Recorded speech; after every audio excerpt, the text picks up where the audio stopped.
Well, good afternoon, everyone, and welcome to today's webinar, the third in our four-part series for Mental Health Awareness Week. Today's webinar is entitled A Basic Mental Health Guide to Understanding Substance Use.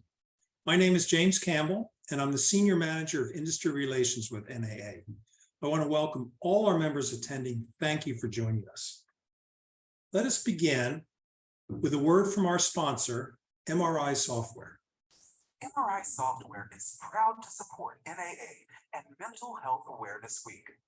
Mental health is something that impacts all of us, especially property managers. While these fearless frontline employees are experts when it comes to taking care of residents and their businesses, the demands of the job rarely allow time for them to take care of themselves, and it's taking a toll. In fact, our latest Voice of the Property Manager, in partnership with NAA, revealed that 74% of property managers see their job negatively impacts their mental health. We can do better. Everyone has the right to feel safe, happy, and healthy in their work environments, including property managers. At MRI Software, we believe in building thriving, well-connected communities.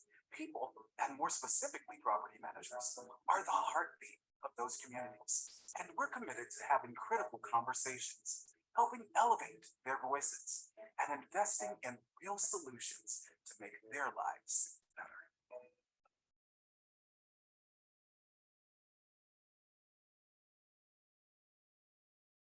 Before we get started, I want to go over a few housekeeping points. First, this presentation is being recorded and will be posted to our website and YouTube channel next week. You may then share this presentation with those colleagues and friends who are unable to attend at present. Second, we have allotted time at the end of today's presentation for live questions and answers. But you may also type your questions into the Q&A or chat boxes on your screen at any time during our presentation. So with that, let me turn things over to our host, Hannah Lockhart. Hannah? Thank you, James. Welcome, everyone. Thank you for attending today's webinar. I'm Hannah Lockhart. I'm a regional manager with Bell Partners in Greenville, South Carolina. And I've been serving on NAA's operations committee for the past 2 years, and I'm a member of the mental health subcommittee. So we're really excited to bring this content to you and thankful for our partners here. It's my pleasure to introduce today's presenter, Donna Dewan. She's a corporate consultant and national trainer at the National Council for Mental Wellbeing. Donna has 30 years of experience consulting and leading companies like American Express, AT&T, Procter & Gamble, and even Google. Donna has also created the Mental Health First Aid at Work curricula and collaborated with Aetna for implementation in the workplace. She has also worked with the U.S. military, counseling soldiers departing and returning from the Balkans, Afghanistan, and Iraq. Donna, let me turn it over to you. Thank you so much, Hannah, and thank you everybody for being here today. As you can see, our topic is Mental Health and Substance Use 101. I'm going to be talking a little bit about just mental health in general, and then what we'll do is segue into the substance use concerns, and then think through how it is that when you have somebody you care about, what's your next best step in terms of supporting them, helping them, whether it's somebody you work with, somebody you live with, somebody you just love, however that may be. So thank you for coming and taking your time today. I'm truly appreciative. So next slide, please. So I work with the National Council for Mental Wellbeing. I'm one of their national trainers and consultants. And what they do is they drive social policy and change for people with the lived experience of mental illness as well as substance use concerns. The other thing that they do is support providers, and they are the sole provider of mental health first aid at work within the United States. Next slide, please. So what we want to do today is define and increase our awareness of mental wellness, mental illness, and recovery, and within that is substance use. We'll talk about some of the common signs and symptoms of mental health and substance use challenges in the workplace, but they also, you can think about this in your home life as well. Understand the impact of mental health and substance use challenges on the well-being of employees and our own well-being, sometimes in terms of working with that and dealing with that, as well as explore strategies to help reduce stigma, build resiliency, and make wellness a priority so that everyone can move forward together with a good level of psychological support, or creating that psychological safety net, if you will, within the context of workplace. Next slide. So let me ask you all, and you can pop this into chat for me. Just let me know what your thinking is. Take your wildest guess here. And so in a room of 25 adults in the US, how many people will have a diagnosable mental diagnosis or disorder in any given year? Pop your best guess in there. Thank you, Kendra. Thank you, Kelly. Good, good. Everybody's coming up with it. And don't worry about right or wrong with this. No big deal.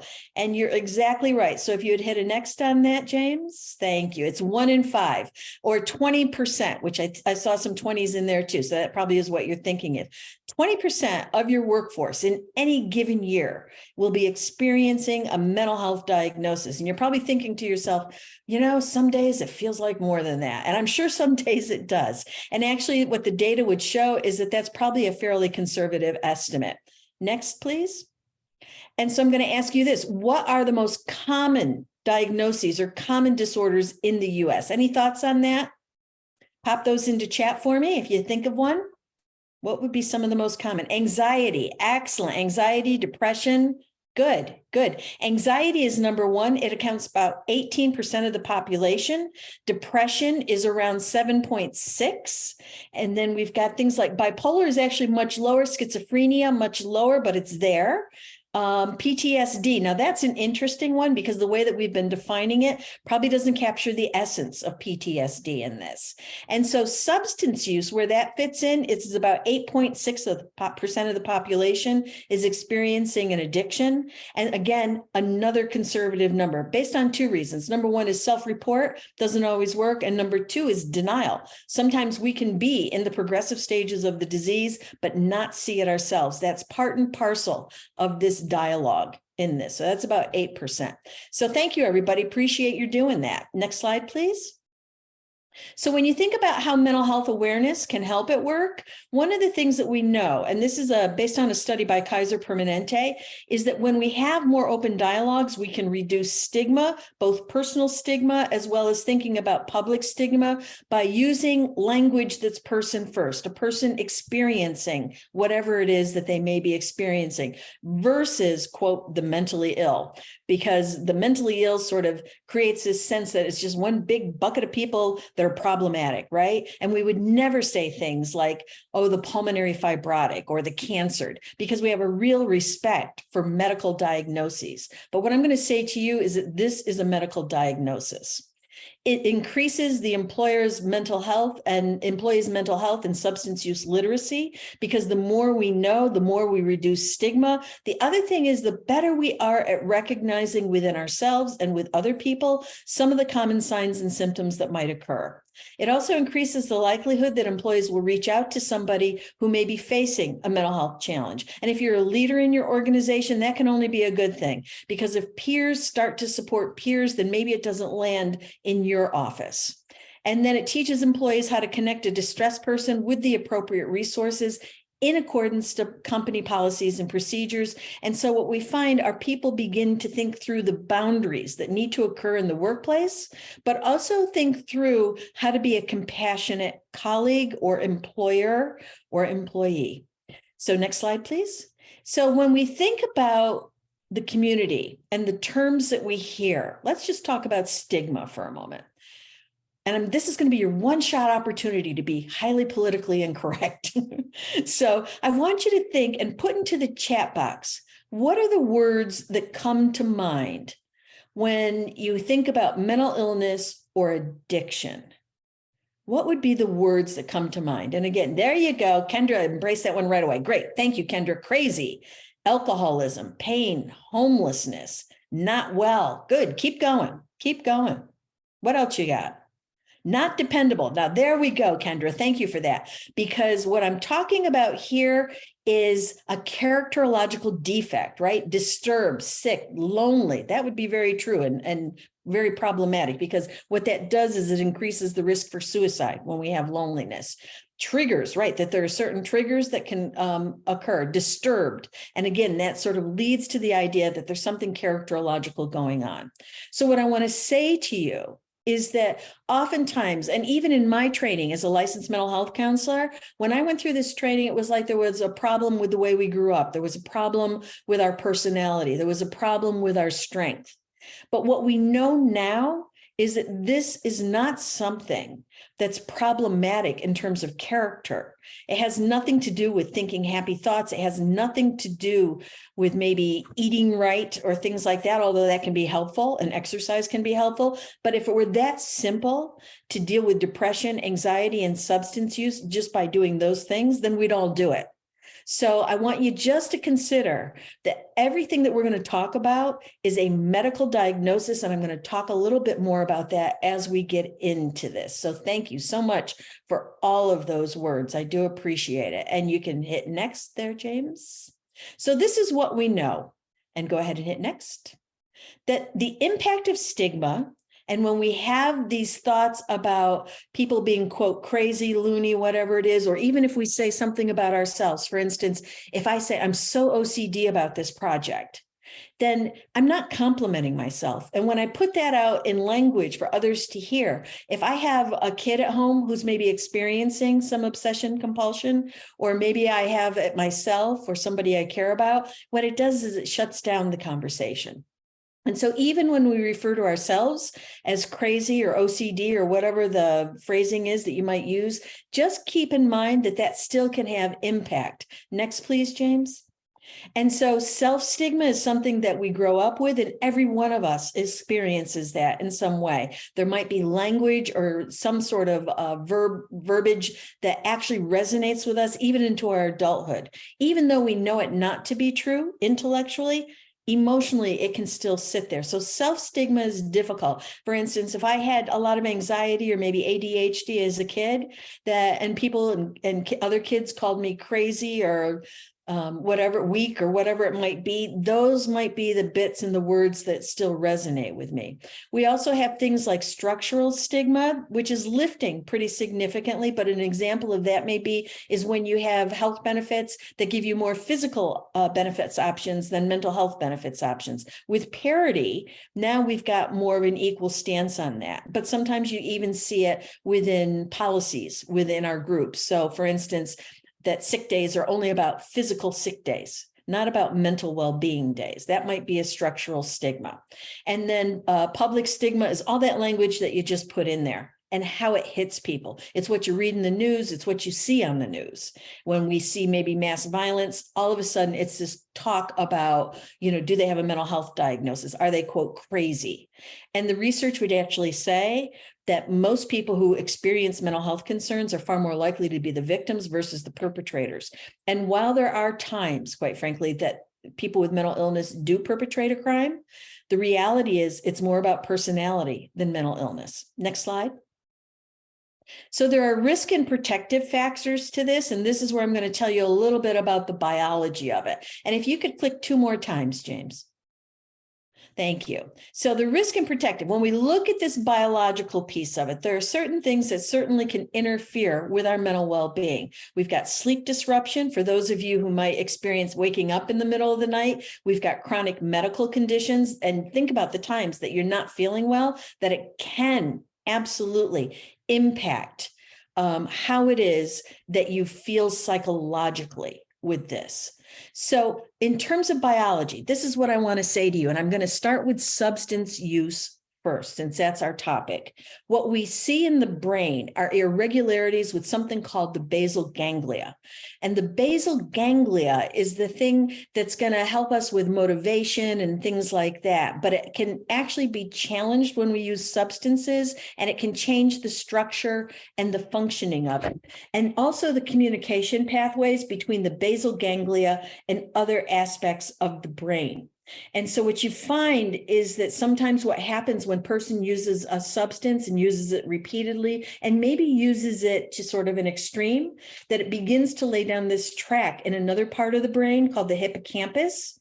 And then it sends this flood of dopamine, which is the body's neurotransmitter that gives us a sense of pleasure. So think about the times that you've had, a beautiful sunset, sunrise, perfect conversation, a great dinner party, whatever it might be. And this sense of pleasure So what you find is that the release of dopamine is oftentimes like 10 times the amount of anything else, including like sugar or food. And there's some connections there too. But with substance use like alcohol and cocaine and, you know, other types of substances, it actually floods the system. And as it floods the system, what happens is the brain starts to make this connection, and the person makes the connection. I feel great with this stuff. I mean, who doesn't want to feel euphoria, which is essentially dopamine's job? And so as the dopamine escalates, then the substance use starts to match it, and then the dopamine begins to diminish. And that's where the concern lies. The dopamine begins to diminish, but the substance increases because now the brain is thinking that's what it needs. That's also what the person is thinking what they need. That's the affiliation that it's made. And so what happens here is when we end up imbalancing those neurotransmitters, then we start to feel things like cravings, not just the cravings like if you say to yourself, I would love a nice piece of chocolate, not that craving. It's the craving like, I don't think I can get through the day without this. It's every cell in my body looking for this. And if you've ever tried to make change in your life, you know that's not easy. And you're not doing it with every cell in your body looking for it. And so that's why people end up with addiction. And about 50%, I'll say 40 to 50%, is actually genetically motivated. The other bits are environment. And within the biology of our environments, there's something called epigenetics. And what epigenetics means is that our environment influences how genes express themselves, and then it can influence future generations with this. So environment also has a big role. And all you have to do to think about environment and biology is begin to think about the pandemic and the changes that maybe you saw in yourself, in your family, in your friends, in your colleagues. And what we did see during the pandemic as sales of alcohol went way up. We also saw more overdoses. We also saw more people seeking treatment for addiction because that's how stressful the pandemic was for people. And so the other thing that we see here is in all types of mental health are changes in the structure and functioning of the brain. This is what makes this a medical concern. And all I can say to you, it's with the advent of the functional MRI and the PET scan that we've begun to really research this. So we're still sort of in the infancy stages, but there's clearly significant and indisputable, if you will, evidence that shows the brain changes with this stuff, and that sometimes it's brain-based strategies that make the difference. But that's what makes addiction difficult and difficult to deal with because it involves the entire body. So the other risk factors that we have are family, social, cultural, psychological. All of these are critically important. So here's the thing with isolation, again, increases the risk of suicide. And if you put that together with substance use, that's a real concern because there are many people who may die by suicide because they're under the influence, but were they not to be under the influence, that wouldn't have been part of their thinking. Because when we add alcohol or another drug, we typically function intellect over emotion. But when we add alcohol or a drug or even stress, whatever it might be, then we begin to function emotion over intellect. And what we know about substances is that they distort our thinking. And the other thing that we know is when we have longer term addiction issues, again, it compromises different areas of the brain, our mood, the way the neurotransmitters work, and the structure and functioning actually of the cerebral cortex, which is the part of the brain that helps make us good decision makers and have good judgment. So the other factors here, injustice, discrimination. We live in a time of social justice issues. Working toward inclusion is a critical factor here. And then trauma, 65% of adults who have experienced trauma in their lifetime have experienced significant trauma in their lifetime. And then the protective factors are going to be just the opposite of those, getting exercise, nutrition, making sure we have family that we're connected with. And if you don't have biological family, a family of friends. whatever it may be, that we actually feel physically safe. And I know that sometimes as property managers, there might be times that you have somebody who's so angry and so out of control that that actually feels jeopardized to you. And that's a terrible space to have to live in when you see a certain person, because all of a sudden what you find is that you start to have a physiological response to that person. I know you have a mental one and maybe a verbal one, but certainly a physiological response too. And we can pay a price for that. And so the other thing is just to have our people, right? The people that we resonate with, that we're like-minded with, that support us, that we can depend on. And then this other bit, which is the ability to control and regulate our emotions, which in some of us can be compromised because of adverse experiences we experienced as a kid, as a young adult, and sometimes in our adulthood. So just go ahead and think through where you're at with that in terms of the emotional control, because that's actually workable. We can continuously try to improve. The brain has capacity for adaptation, particularly the younger you are. When you get to my age, maybe not so much, but there's still capacity. It just takes a lot more work, and any change that we make takes about 12 weeks. So next slide, please. So what we know about the property management industry, and I just want you to go ahead, maybe if any of these resonate with you, let me know if any of them do in the chat box, that oftentimes we don't understand mental health conditions and there's a real avoidance about talking with them. So if I come to work in the property management industry and I've got anxiety, I might try to keep that to myself. You might notice it because maybe I need excessive reassurance. Maybe I need more time to work on something because I'm trying to be perfect about it, whatever it might be and how it might show. Maybe it's just fidgeting, right? I'm twirling my hair. I've got my fingers tapping. I've got, a leg swinging, whatever it might be. And we can see it. But sometimes we don't say, hey, what's going on? Or I'm really concerned about you. You seem really anxious today. Just being able to do that, just saying that you see somebody can help somebody, depending on the relationship. But you have to genuinely care about them too. If you don't care about them, I wouldn't go there. Find somebody else who can help. 57% of employees actually don't share due to feelings of shame or fear.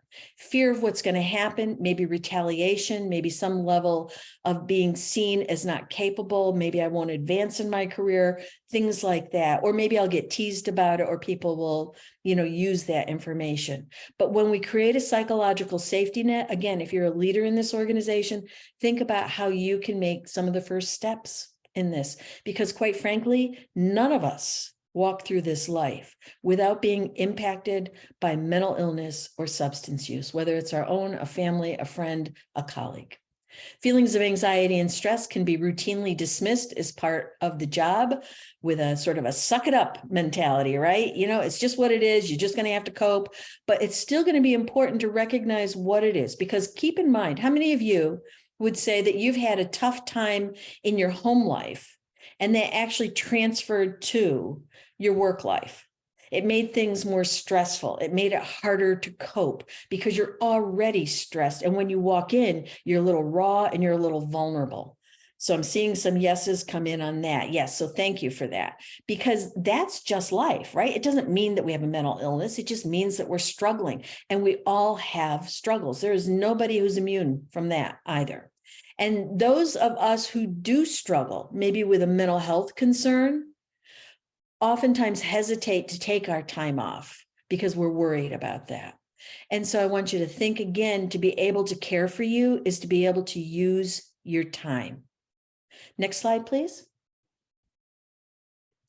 So risk factors, increased workloads, demanding clients, residents. You have a lot of public interface with people who have high demands, some problems, sometimes a level of unreasonableness because you have no control. It's not like you're hiring people. You're bringing them into a housing situation. And so depending on who they bring with them, there could be plenty of factors that definitely have high impact on you. You have work demands outside of work hours because many times you're on 24/7 call, and that when crises come up, situations come up, that you have to be the one to step in. So you do have a high stress, fast paced, and highly competitive environment. and sometimes can have difficult relationships with some managers, with residents.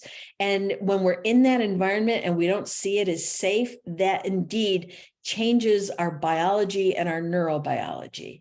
Rising number of instances of stress and violence. And that's a very scary thing, because in the United States, violence isn't an atypical scenario. We have sort of this individualistic viewpoint. And so just advocating for me, right? The story of me is the thing where we go.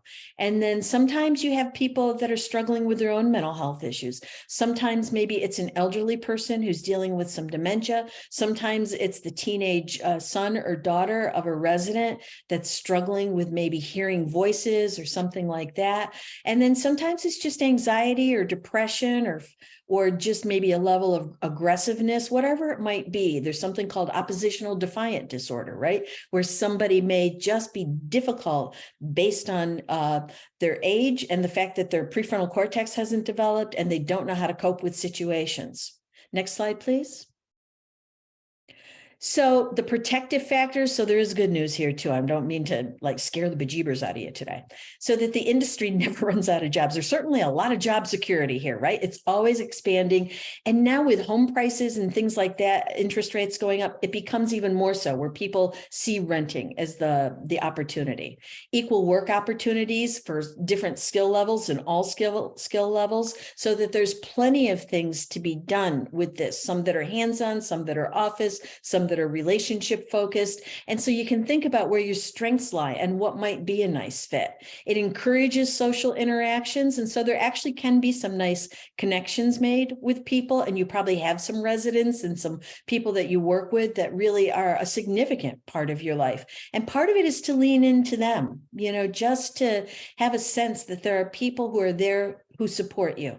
And then collaboration and teamwork opportunities, certainly, and particularly when you can bring in the community and create community. And the more we create community of a community of people sort of supporting each other, then the less we end up with on our plate in this. And then professional boundaries are encouraged.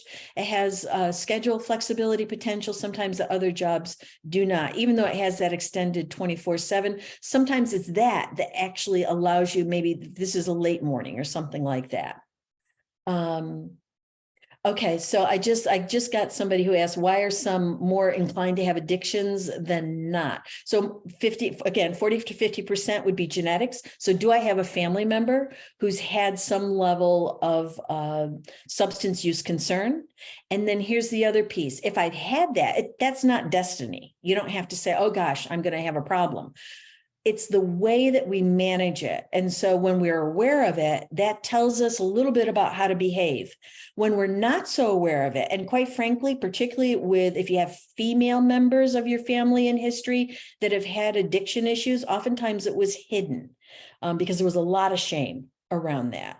And so when we don't know about it, and then we end up in difficult environments and the genes express themselves differently, it's the end caps of the genes. Oftentimes that may be the thing. It could, for instance, an end cap might diminish our serotonin, which is the part of the brain neurotransmitter that actually reduces our sense of well-being and happiness. And most of it's located in the gut, believe it or not, but it's there. And when that happens, then sometimes what happens is people will self-medicate at that point, right? I don't feel good, so I'm going to do something to make myself feel better.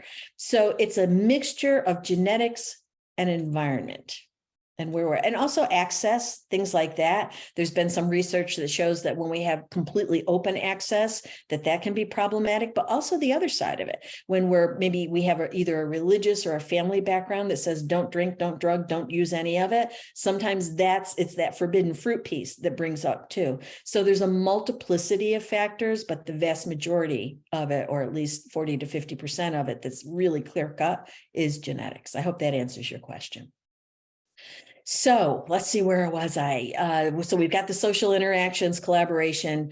Okay, so we're good with this one. Let's go to the next slide. So let's just talk about this anatomy of substance use. I've already said it resides in the brain. It actually has impact. The other interesting thing about it is that sometimes it's going to be a mental health concern that leads us to that. It can be an environmental concern that leads us to that. Sometimes it's just a matter of being of age. For those of you who maybe after you left home, either to go to college or maybe to live independently, did you try to maybe check out some substances? And you don't have to put this into chat unless you want to.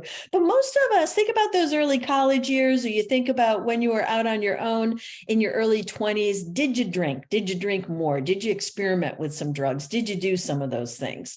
And so the anatomy of substance shows up again for a variety of reasons here. Next slide.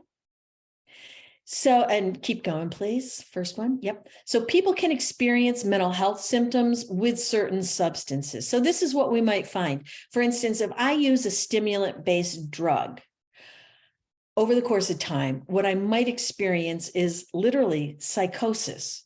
Interestingly enough, there's something called a brief psychotic episode that could be all about caffeine, just caffeine, Red Bulls, and not sleeping. That combination together can create, certain symptoms that go along with this. There's also something called, I don't know if anybody's ever heard of this with marijuana. There's about 3% of the population that experiences something called cannabis hyperemesis. And what that means is that they have what's called cyclical vomiting. Whenever they use marijuana, then they end up with extreme nausea and cyclical vomiting, literally can't keep anything down. And oftentimes people think it's something else, but everybody's neurobiology is a little bit different. And some of us have some real exquisite sensitivities, how it is we metabolize a drug, how it is our body works with a particular drug. And so that's why certain symptoms can come out of this, both physiological as well as psychological. So for instance, using alcohol, oftentimes people will drink to the point of euphoria and stop, and it works out fine. But there are occasions that people drink beyond euphoria and experience something totally different, right? Like depression, like suicidal thoughts, things like that, because we've had too much of a depressant. And if we have any pre-existing condition, that can exacerbate it, like trauma. Depressants for people who have been traumatized, not a great idea. Next one, please. Mental health problems can sometimes lead to substance misuse, again, through the self-medication, just trying to feel good about something. But the other thing is that sometimes our impulse control is jeopardized because our prefrontal cortex is jeopardized. And we see these high levels of inflammation in the brain, and we find that our brain structures don't communicate well with each other. And so sometimes substance seems to be the thing that makes us feel a little bit better. But that's usually that temporary solution.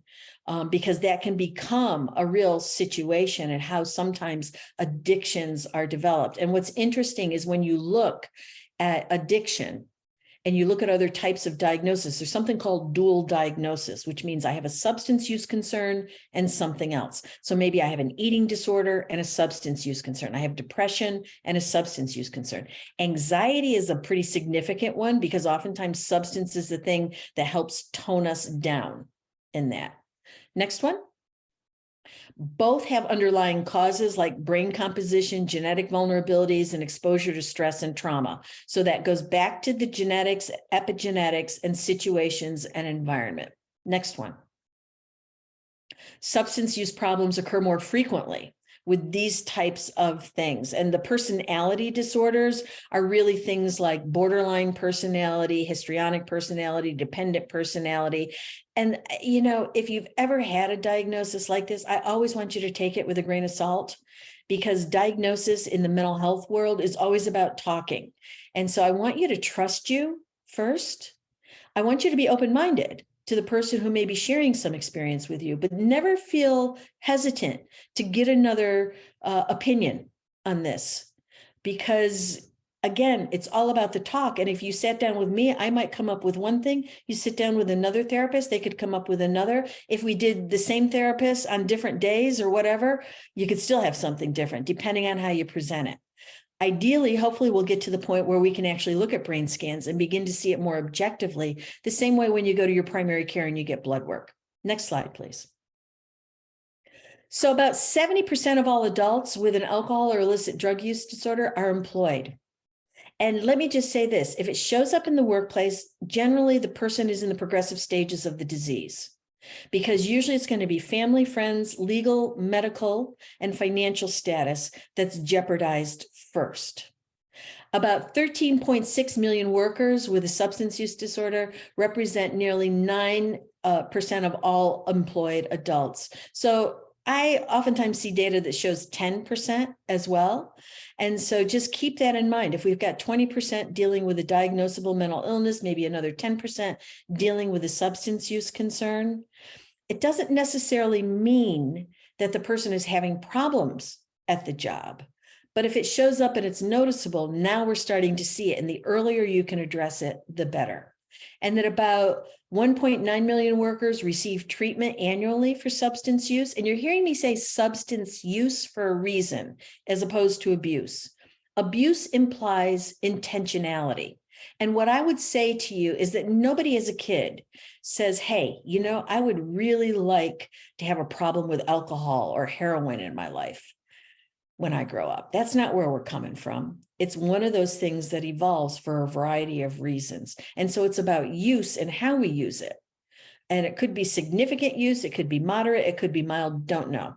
And so you see here that about 53% have a mild diagnosis, and 23% a moderate, and 24% have severe. And this has to do with what the craving is, what the tolerance is, how much can I take in? Because people build tolerance with substance, meaning that maybe think about the first time you ever drank. I want you to think about the first time you drank and drank a lot. It probably wasn't pretty.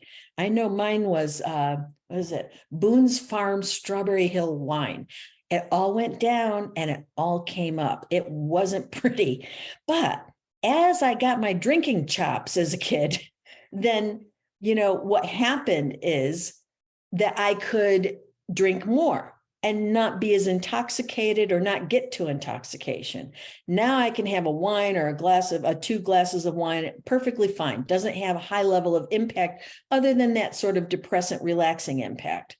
But sometimes what happens is people have to have more and more of the same drug in order to attain the same effect. That's particularly true with depressants, more so than stimulants. Stimulants usually is about the frequency of use versus the amount, if that makes sense to you. So those are the things that actually have impact here. And then also, how significant is withdrawal? Does somebody need to be hospitalized? And oftentimes with depressants, yes, because they can have delirium tremors. They can have all kinds of things that may place them at risk, like seizures. So next slide, please. So let's think about what mental health is. And if you go ahead and pop up that definition, this is a pretty tall order when you look at it, right? We realize our abilities, we can cope with the normal stresses of life, we can work productively and fruitfully, and we contribute to our community. Now, I don't know about you, but I definitely don't do that every single day. Mental health is a dynamic state. You have good days, mediocre days, and downright lousy days, and maybe they're weeks sometimes, and that's okay. It doesn't mean that there's a mental illness. We can feel anxious, we can feel depressed, but it doesn't mean that we have depression and anxiety. We can have a week where we drink a lot more because we're struggling with stress, but it doesn't mean we have a substance use concern. So what we're thinking about is when a substance use concern comes up is, what are the problems I'm having because of my use? Doesn't necessarily mean that I have an addiction, but what are the problems? Maybe I'm having a problem relationship with a substance. So let's go over here to mental health challenge, because this will help define it more. This is when we see a major change in a person's thinking, feeling, or behaving or appearance. With substance, what you might find is somebody becomes more secretive about it, that somebody becomes less engaged in their families because they're more engaged in their use of a substance, that somebody has financial problems because they're using a substance that requires some level of money, that they fall asleep more quickly because they're using a depressant drug, and now instead of engaging in family, they just seem to go to bed. So we see this change in behavior, and the change begins to interfere with the person's ability to live their life, or in your case, maybe do their job when you see it, and do their job well. And so those are the things. So anxiety can do the same thing. It's the intensity of it. And then interference doesn't go away quickly, lasts longer than typical emotions or reactions would be expected to. And so what will happen here is, like with substance use, the longer we use it, sometimes the more careless we end up becoming, not because we're careless people, but because it's the nature of the substance. And that we can't maybe get through the workday without having that drink or using that drug, whatever it might be. And so now it starts to have some impact, the way that it plays out in the workplace. So that's where you'd fit substance use into this level of challenge. What's the change that I'm seeing in this person? What's different? And you don't want to be placed in a position of diagnosing, because quite frankly, somebody can smell like alcohol, but it's all about diabetes. Somebody can have a medical concern that has a reflection of somebody maybe having slurred speech or things like that. So never diagnose, but always address it when you see it. So I just saw another question come up. What about those who get offended when you mention that they have or are consuming too much? Can that be considered an addiction? So I'm going to come to that. So if you can hold that, when we start to talk about what to do, I'm going to play that out a little bit so you can see what an approach might be that might be more helpful than the confrontational, which is typically what we do, because by the time we confront it, we're usually pretty ticked off at that point, particularly with family members. So I'm going to try to give you an alternative strategy. Okay, next slide, please. So the impact, go ahead, another slide. Work, engaging in satisfying relationships, and carrying out daily activities. So this is what happens when we have a mental health concern or a substance use concern. It begins to affect our relationships. If I have a substance use concern, I'm probably not going to hang out with the people who don't use. I'm probably going to start to change my friendships to people who use more like me, if you will. Or I'm going to do it in secret, or I'm going to do it in private, or I'm going to stop going out and I'm just going to stay at home because maybe I'm worried about a DUI. So I start to see my relationships shift. And then our ability to carry out our daily activities, because oftentimes when the brain is distorted in terms of its thinking, we don't do the things that we would normally do to care for ourselves. And if we hit next here. So recovery ends up being a process of change through which individuals improve their health and wellness, live a self-directed life, strive to reach their full potential and personal journey with the goals of hope, empowerment, and independence. Woo! That's a tall order, isn't it? So think about doing all that while you're working, while you're taking care of your kids, while you're trying to have a relationship with your partner, while you're trying to be part of your community. That is a tall order. You hear about recovery in the substance use community, particularly with folks who are involved in NA and AA, but you don't always hear about it with mental health. But people can and do recover from mental health. People can and do recover from having a dual diagnosis. So I just wanted to check the chat here. What if individuals drink bottles of wine at a time, assuming it's healthy to do due to recent findings? You know, those recent findings can be a little problematic, right? And what the recent findings, though, say 1 to 2 glasses of wine. And when I'm talking about a glass, I'm not talking about a 14-ounce tumbler. I'm talking about a 6-ounce. So a 12-ounce beer, a 6-ounce glass of wine, a 1-ounce whiskey, if you will, or some sort of alcohol, concentrated alcohol, 80 proof alcohol, are all the same thing. And so it's never the bottle. It's about having a glass of wine. And generally it's going to be red wine because of the tannins in it that can be helpful here. So thank you for that question. I appreciate that. All right, next, please. And so the key factors of recovery, and you can pop all those up, James, are good health. Having good health is a key factor. So how we take care of ourselves physiologically and psychologically, resonating with purpose, having a home for ourselves that's stable and safe, and having a sense of community. And keep in mind that each of your organizations is a community. And so you want to make sure that people feel a part of it and not on the fringe of it. Pull them in whenever you can. Next slide, please. So now that you know all this, what do you do with this? Is there rehabilitation for mental health? So that just came in on the Q&A. And yes, there is. So there's several things. I mean, there's certainly a self-care process that you can do, but if you're thinking about what's covered by my insurance, generally it's going to be individual therapy that you start out with. But when a person doesn't recover easily, there can be things called intensive outpatient treatment, which might be going to a program every day of the week, but living at home. There can be partial hospitalizations, which mean that maybe you're there 3 days a week and then live at home. There can be inpatient processes where people need some support, maybe some level of medication review, and able to be inpatient because they may be at risk to themselves or others at that point. So there are different types of rehabilitation, but you usually have to go through the lighter weight ones before you ever get to the other ones. And so if you have family members or somebody you're concerned about, oftentimes you have to try everything else before they can go to the hospital and be accepted and paid for by insurance. So I hope that answers that.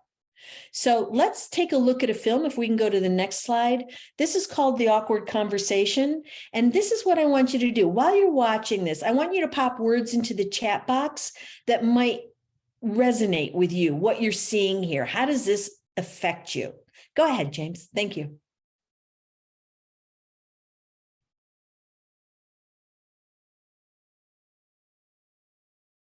I can't hear it.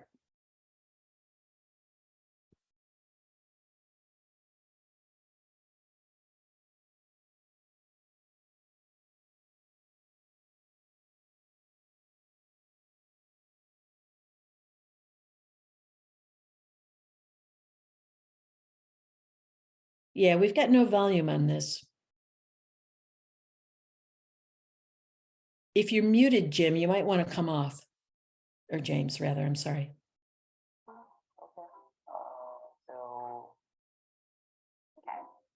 Okay, what's going on? How are we doing, Don? A little better? Yep. You could turn up though. Yeah.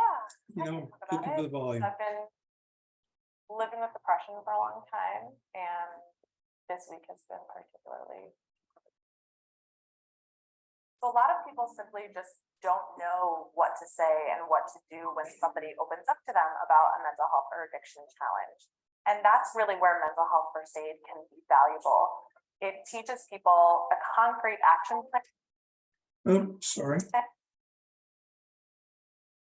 for starting a conversation and getting somebody the support that they need, whether that's treatment or just a non-judgmental listening ear.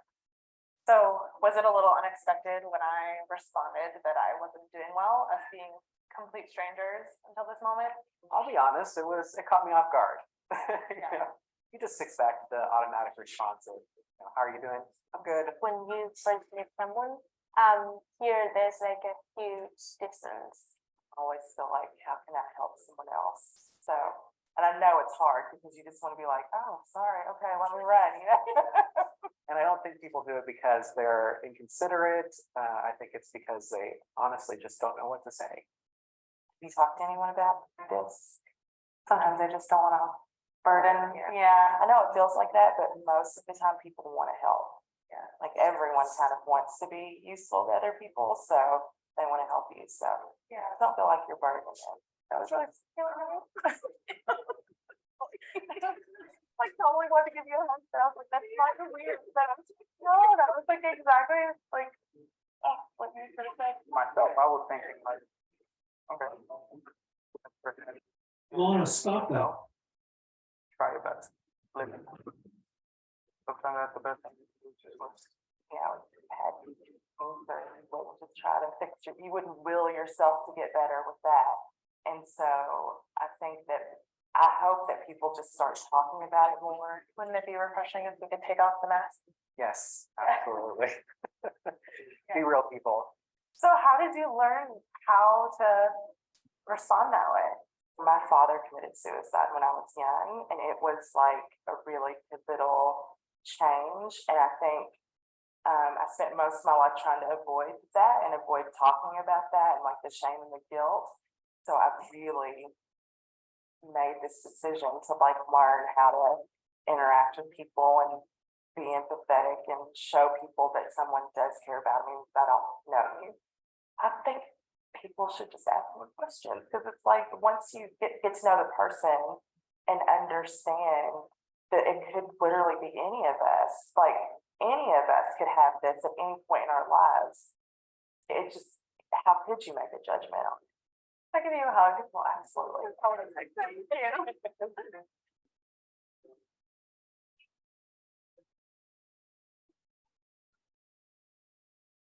Well, beautifully stated, everybody. So thank you for putting all those words in, and you're absolutely right, right? Just to be able to unmask this is a critical factor, that people do feel uncomfortable. But when we really care about somebody, you can be really imperfect in this. And then somebody put in the avoidance, shame, guilt. And so that's where we want to empathize with people. We want to elevate the discussion and make it okay to talk about this stuff. We want to ask more questions. We want to come at it with no judgment. So here's the thing about judgment. I want you to just listen to the judgments in your head, because they're all there. We all have bias, every single one of us. So just listen to them, but try to be present to that person as best as you can. And I love what Cara just put in, which is empathize and ask, just walk away with those. And so when you think about difficult conversations, this says don't hesitate to open it up. I'm going to say hesitate, because I want you to think it through. I want you to come at this with attention and intention each and every time. So think through how you want to approach it. Obviously, if you have a crisis, you don't have the time to think. You have to just go for it. And again, listen without judging. Let them know if you understand. So it sounds like what you're saying is, or my sense is that you're feeling like this is a struggle, because just paraphrase it. They'll correct you if you're wrong, and they won't even be bothered if you're wrong, as long as you're mostly on track. Always take it seriously, even if in your own head, the judgment is coming up like, really, this is a problem? So go ahead, and you got to be where that person is. Try to provide appropriate resources, which you'll get at the end of this talk, and then making yourself available again if you want to. But you have to really care about the person. That's what's going to come across. And that's what you saw in the film, I'm hoping, with the woman whose dad died by suicide. So what that says to me when I think about this is that when you've gone through life's adversities, when you've had depression, when you've had anxiety, when you've lost somebody to suicide, maybe when you have somebody you love dealing with a substance use concern, that's the stuff that might exactly make you good at what you do with this. So go ahead, next slide, please. So signs and symptoms, we need to watch for them. Go ahead and pop that. So signs are what we can see. Symptoms are what we observe. Or I'm sorry, what a person feels. So I just want to say this, what you see might not be what you get. What you might see is somebody disengaged, but what's at home is somebody who can't even get out of bed barely. And when they get back from work, just goes to bed. Next slide, please. Oh, and so we can observe changes in all those things.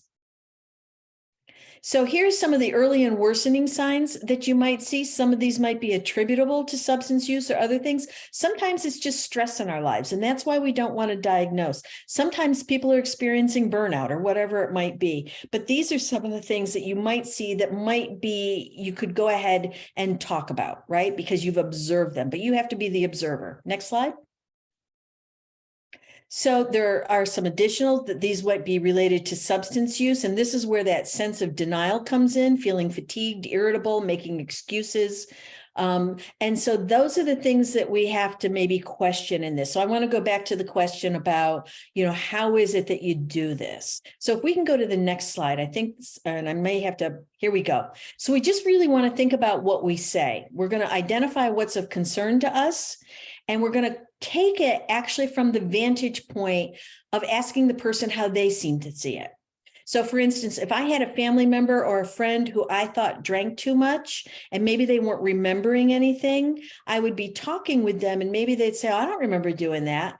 And I could either say it at that moment to say, you don't remember? I'm a little concerned about that. What do you think about it? Or I might step away and come back at it more prepared, right? Because I don't have to do it in that day. It's not a crisis. So the next day I might say, I was thinking about our conversation last night. And when you said you couldn't remember things, that concerned me. And I guess I'm wondering, does that happen a lot? And what your thinking is about it?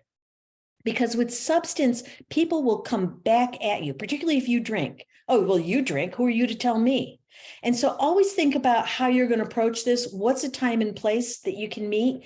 You can always put it into lunch or coffee, start out with casual conversation, and then see what comes up when you talk about social life. But you don't want to go in and say, I think you drink too much, or I think this, right? Because quite frankly, they're probably not too concerned about what you think. What you want to understand is what they think about it.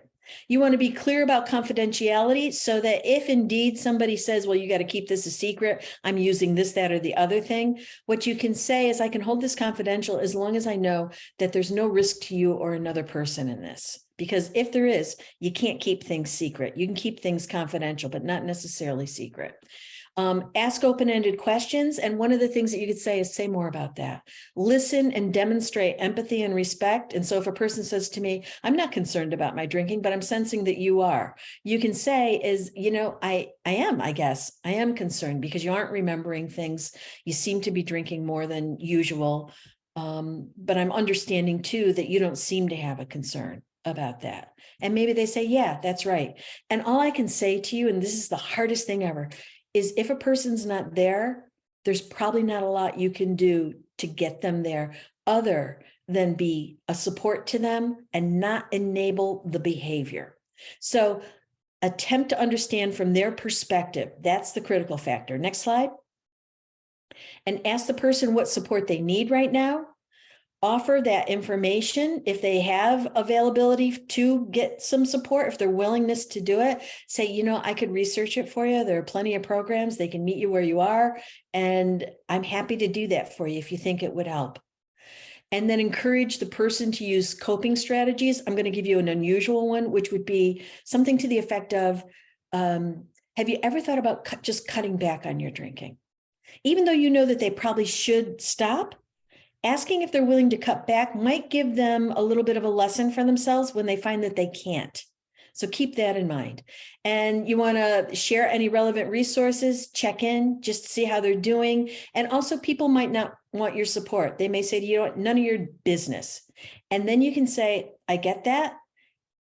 I appreciate your being honest with me, but no, my door's open. So I'm going to stop right there. I'm going to look at the question for a moment. If they think it's okay, how do you mean if they think the drinking's okay, then you're just going to have to work with where they're at. If it's a job issue, then you clearly have to address performance.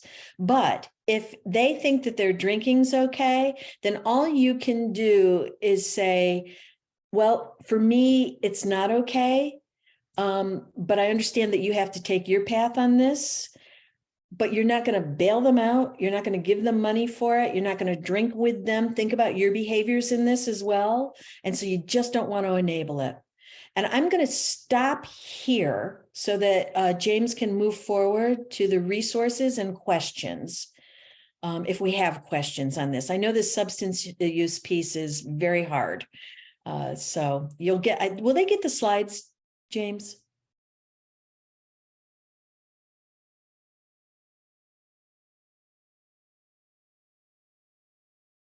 Slides no, Donna, but we will have the webinar recording. They can stop, take notes, you know, click on links, whatever would be appropriate in that situation. Yeah. Okay, great. The slides that we skipped really are a little bit redundant to some of the others, so I'm hoping that this was helpful for y'all. But I do want to open it up to questions and then also defer over to James and Hannah in case they had something. Thank you, Donna. I think that's really helpful information. I think just based on the questions that were coming in through the chat and some of the engagement, you hit on a lot of topics that people want to know more about. So please use the Q&A feature below if you want to bring some more questions up for Donna, or use the chat, either way. But we'd love to answer a few more questions. If you know, it's close to 3 if any of you have to go, but we're here for a few more minutes. So please feel free to throw some more questions in there. Otherwise, we'll try to follow up after the webinar with some more answers. All right, I'm seeing something here. How do you utilize mental health days? Are they now implemented legally? So it's not an implementation of legal. It tends to be every company's discretion with this. And so one of the things that you can do if you don't have that level of discretion is use your own discretion, because you know that this is physical health. And so you don't have to go into any particular detail other than needing a day off. And one of the things that maybe you can do at a staff meeting at some point is talk about mental health and mental health days, and that sometimes it's just you're too exhausted psychologically to get there, right? So it makes perfect sense that way. And if I could say one more thing before y'all cut out, I know that it's hard to think about just leaving somebody with a substance use concern if they don't want to address it. But let me just say this, if their substance use concern is really, you're paying a high price for it and it's becoming a real problem for you, then what I'm going to say is now it's become your problem. So seek help for yourself at that point. Get the support you need to be able to cope with that person's substance. Thanks, everybody.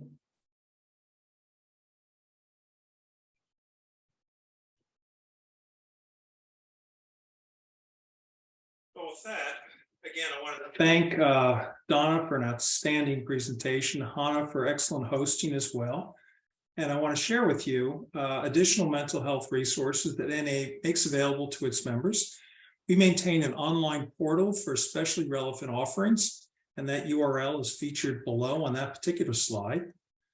Of course, the most relevant offerings are the resource or the remaining webinars in our series.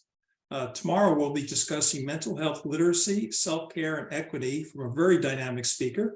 And if you haven't already done so, be sure to register today using that link below. On Friday, we'll be hosting a National Mental Health Action Day for our industry. We encourage all NAA members to invest 1 hour in yourself and your colleagues. Ideas include hosting a mental health event for employee self-care, giving employees time off to practice their own mental wellness, and developing and promoting your organization's mental health policies. Share your actions with the hashtag NAA Mental Health Week. There is also a URL featured below where you can download a toolkit for more ideas and information. Now, speaking of mental health policies, we're really pleased to report that one of our partner organizations, Grace Hill, has provided us with a sample mental health policy to share with all NAA member organizations. It can be customized to align with your organization's policies and procedures, and you can download this sample through the URL featured below. Of course, if you found this webinar valuable, you can visit NAA's website and YouTube channel for a host of mental health webinars viewable on demand. These include last year's highly attended Mental Health Awareness Week webinars, so simply go to the URL featured below. Another valuable mental health resource of which we're very proud is NAA's Mental and Emotional Health Survey. This groundbreaking study is just finishing up its 3rd year of providing actionable insights for our whole industry. Results will be presented at this year's Apartmentalized 2023 and posted to NAA's website. You can view these results at the URL featured below. Finally, we are very pleased to announce that NAA has sponsored 12 NAA members to become certified as mental health first aid instructors. Mental health first aid is widely viewed across North America as the premier mental health awareness training for individuals and corporations eager to provide layperson support to those in emotional distress. This one-day course teaches you how to identify, understand, and respond to signs of mental illness and substance use disorders. To reach out to one of these 12 instructors, simply click on the URL below. So with that, once again, I wish to thank everyone online for participating. A special thanks to our presenters, Donna and Hannah. Thank you as well to our audience. We value your membership and appreciate your attendance. Have a great afternoon. I'm also just popping something in the Q&A. I had a question.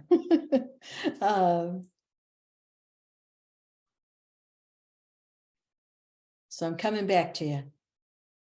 You can read it aloud, Donna, if you care to. There you go. Well, it was about how do you address the odor of alcohol? You really can't address it. You need to look at what the ancillary issues are.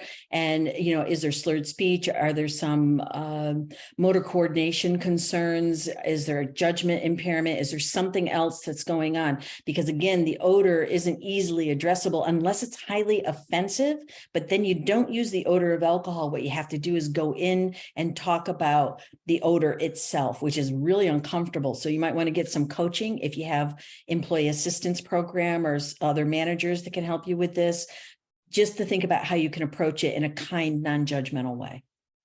Awesome. Well, again, thank you, Donna, for this. Thank you, Hannah, for hosting, and thanks to our audience. Again, have a wonderful afternoon.